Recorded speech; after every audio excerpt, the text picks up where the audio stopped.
Hello అందరికీ నమస్తే రైతులందరికీ. మీరు నా ఫస్ట్ యూట్యూబ్ ఛానల్ చూసినట్లయితే లైక్ అండ్ సబ్స్క్రైబ్ మాత్రం పక్కా చేసుకోండి. వెనక కనిపిస్తుంది చూసారా వరికి.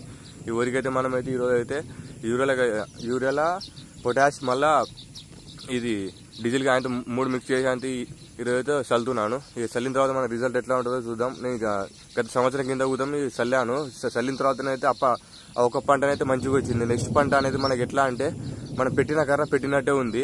అది దాంట్లో ఎదుగుదల లేదు, ఏం లేదు. ఎన్ని మందులు వాడినా కానీ దాంట్లో అయితే ఎదుగుదల లేదు, ఏం లేదు. అప్పుడైతే నాకు అనిపించింది ఏంటంటే డీజిల్ ఎక్కువ వాడడం వల్ల అట్లయిందా ఏం కథ అనేది. ఇప్పుడైతే నేను ఒక హాఫ్ లీటర్ అయితే వాడడం జరుగుతుంది డీజిల్ అయితే. ఈ రోజు అయితే నేనైతే చల్లాను. ఒక 4 రోజుల తర్వాత డబుల్ కబడ్డీ సాఫ్ టైగర్ మిక్స్ చేసి 3 స్ప్రే చేశాను కదా. దాన్ని అయితే ఊరైతే చూద్దాం ఈ రోజు అయితే అది ఎట్లుంది ఏం కథ అనేది. ఇప్పుడు మనం స్ప్రే చేసి అయితే ఒక 5 రోజులు అవుతుంది. దానికైతే మొత్తం రోగం అయితే తెలిపోయింది. మీకైతే నేను ఫుల్గా చూపెడతా వీడియో అయితే నేను ఎట్లా వేసింది ఏందా అనేది.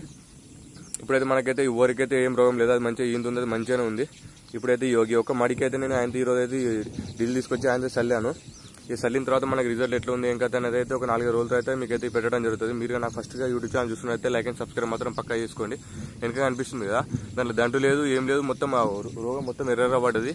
దానికి ఇప్పుడు మనం ఎన్ని మందులు వాడినా దానికి ఫలితం లేదనైతే నేనైతే గతంలో ఇట్లనే అయితే సేమ్ గతంలో ఇట్లానే అయితే ఆయన నేను డీజిల్ తెచ్చి అంతా చల్లడం జరిగింది. దాని కారణంగా అయితే అప్పుడైతే వరి ఆ ఒక్క పంటకే మంచిగా వచ్చింది. నెక్స్ట్ పంట అయితే మనం వేసుకోకూడదు.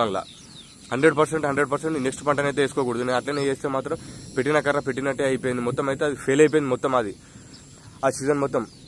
కానీ మనం ఒక ఫస్ట్ చల్లామా అప్పుడైతే మంచి రిజల్ట్ ఉంది, అది మంచిగా వచ్చింది. వరి ఏం రోగం లేకుండా మాత్రం మనము ఒకటిసారి ఆయనతో మనం చల్లడం జరిగింది. అప్పుడు మందం వచ్చింది. కానీ మనం అయితే చల్లిన తర్వాత ఒక పంట అనేది మనం నెక్స్ట్ ఇప్పుడు ఎండాకాలం కాబట్టి మనకి ఎట్లయినా వారదు కాబట్టి అయితే నేను చల్లుతున్నా. ఇప్పుడు నెక్స్ట్ పంట అయితే దీంట్లో అయితే నేను ఏమయ్యా అట్లా అని మీకైతే ఈ రోజు అయితే చల్లాను.